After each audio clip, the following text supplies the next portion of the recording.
Oke, kita lanjutkan ya teman-teman. Pertanyaan yang selanjutnya, apakah soal AKM untuk peminatan IPA, IPS, bahasa dan agama berbeda? Ini berarti lebih mengarah kepada jenjang SMA dan SMK ya. SMA, SMK dan MA. Apakah seperti soal UN pembagian porsinya? Pertanyaannya berarti AKM itu apakah dibedakan antara yang SMA, SMK, dan MA? Jawabannya tidak, berarti soalnya jenisnya sama. AKM mengukur kompetensi mendasar yang perlu dipelajari semua murid tanpa membedakan peminatannya.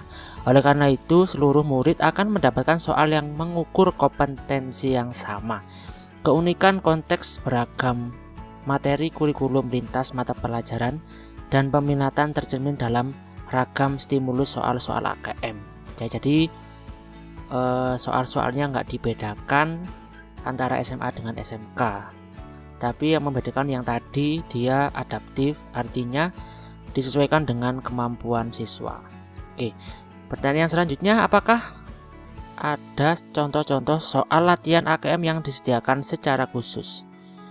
Kemudian jawabannya ya, Puspenjar sebagai penyelenggaranya menyediakan contoh soal AKM pada laman www.puspenjar.kemendikbud.go.id/akm. Nanti di video yang selanjutnya mungkin saya akan membahas macam-macam soalnya AKM.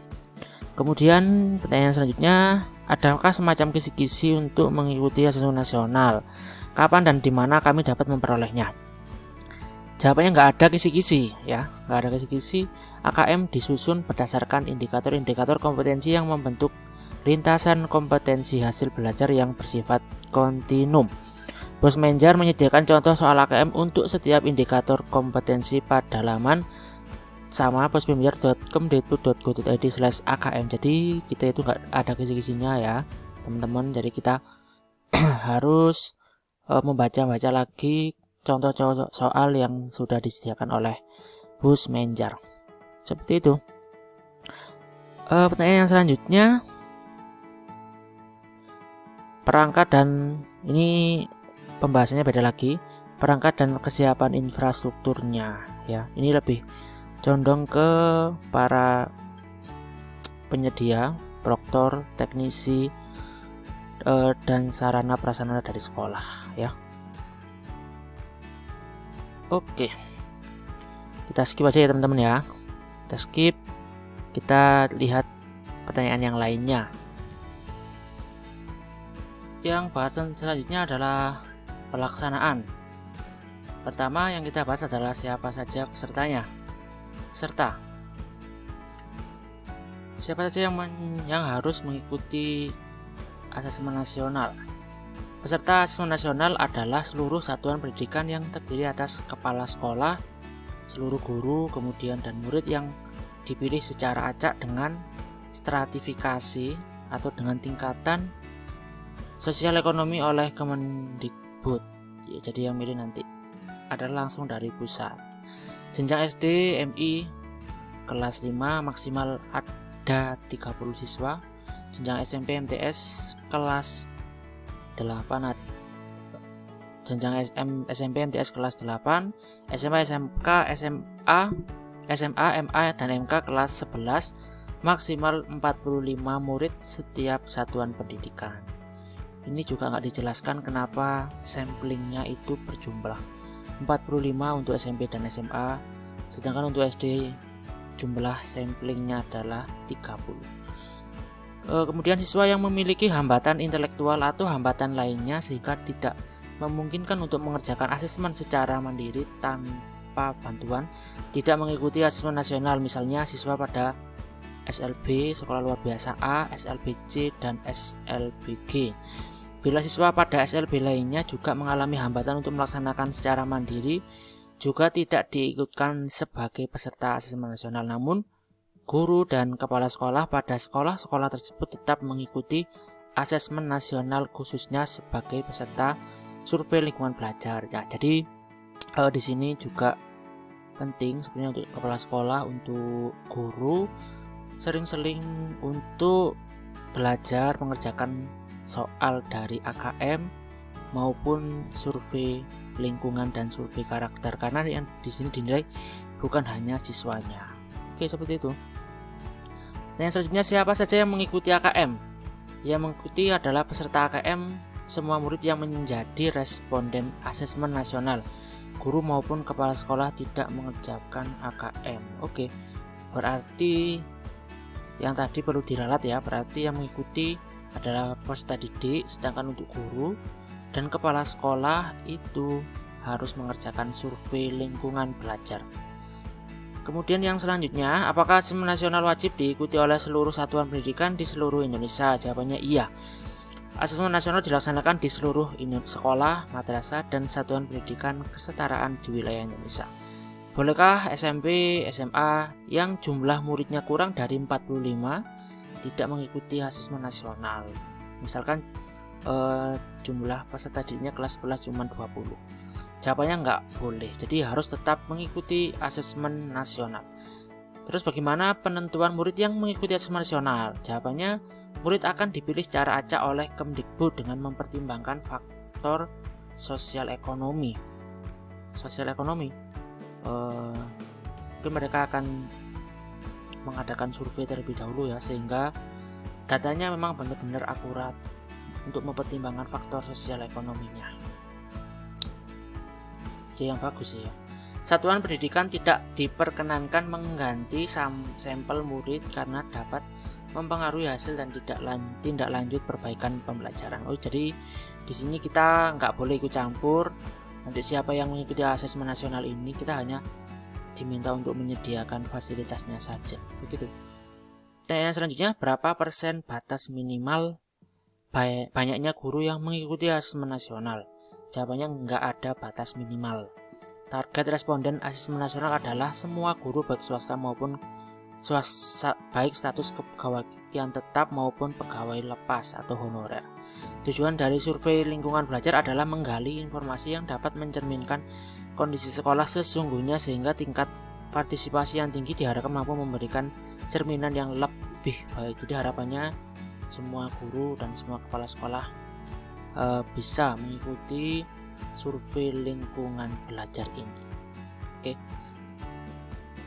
Yang selanjutnya, bolehkah murid kelas 11 ikut mendaftar AKM untuk menguji kemampuan literasi? Jawabannya tidak boleh. Responden AKM dipilih secara acak oleh Kemdikbud untuk target sasaran kelas 8 dan kelas 11. Mungkin ini salah ya. Mungkin yang dimaksud adalah siswa kelas 10 mungkin ya. Kemudian waktu pelaksanaannya di sini bisa kita lihat kapan AKM dilaksanakan. Pelaksanaan AKM akan dilaksanakan untuk siswa kelas 8 jenjang SMP serta kelas 11 jenjang SMA dan SMK pada akhir Maret ya. Akhir Maret sampai pertengahan April 2021. Untuk siswa kelas 5 jenjang SD atau MI direncanakan pada bulan Agustus 2021. Jadi ya agak lumayan panjang rentang waktunya antara SMP dengan SD. Kemudian berapa lama waktu pelaksanaan asesmen nasional? Asesmen nasional terdiri dari AKM, survei karakter, dan survei lingkungan belajar. Pelaksanaan asesmen nasional untuk murid akan dilaksanakan selama 2 hari. Ini agak mungkin yang sedikit berbeda dengan UN, karena UN dilaksanakan sampai 4 hari, ini cuma 2 hari. Nanti jadwalnya ada di bawahnya. Hari pertama untuk asesmen literasi membaca dan survei karakter, sedangkan hari kedua untuk asesmen numerasi dan survei lingkungan belajar. Alokasi waktu sesi asesmen maupun survei berbeda untuk murid kelas 5, kelas 9, dan kelas 11. Alokasi waktu asesmen dapat dilihat pada tabel berikut. Jadi untuk SD itu untuk literasinya 75 menit, survei karakternya adalah 20 menit. Jadi kalau di total ada 95 menit dalam 1 hari. Ya kira-kira berarti 3 jam. 3 jam ujian ya.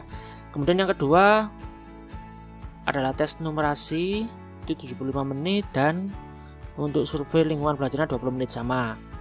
Itu untuk hari kedua. Untuk tingkat SMP dan SMA Untuk literasinya 90 menit, jadi mereka 3 jam. Kemudian survei karakternya adalah 30 menit, di total menjadi 120 menit. Sama untuk hari kedua juga dengan total 120 menit. Oke. Jadi walaupun di sini cuma 2 hari, pelaksanaannya kalau kita total untuk SMP dan SMA adalah kurang lebih 4 jam ya bagi teman-teman ya. 4 jam mungkin nanti setelah mereka mengerjakan AKM yang literasi mungkin ada istirahat sebentar. Itu akan sedikit berbeda dengan ujian nasional yang mereka hanya mengerjakan satu mata pelajaran saja. Oke. Pelaksanaan survei lingkungan belajar untuk kepala sekolah dan guru lebih fleksibel dan diberikan alokasi waktu melengkapi semua pertanyaan selama pelaksanaan asesmen nasional di sekolah yang bersangkutan 2-4 hari. Pengerjaan angket oleh kepala sekolah maupun guru dilakukan secara daring tanpa pengawasan. Oke. Kemudian yang selanjutnya ini adalah teknis pelaksanaannya. Ini mungkin yang secara teknis itu nanti isinya dicoba dan yang lain sebagainya. Kita coba lihat dulu, kalau mungkin ada sesuatu yang perlu kita bahas di sini.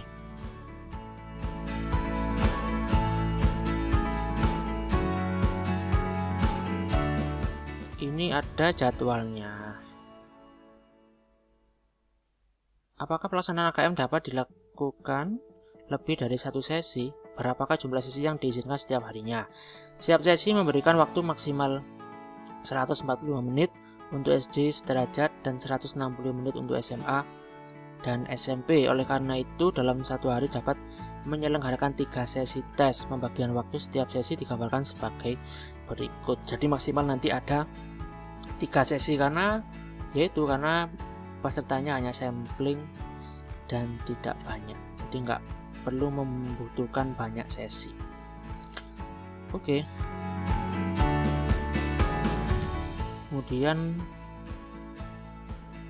bisakah guru melakukan asesmen nasional atau survei lingkungan belajar di rumah? Jawabannya bisa ya, karena tadi dilaksanakan secara daring.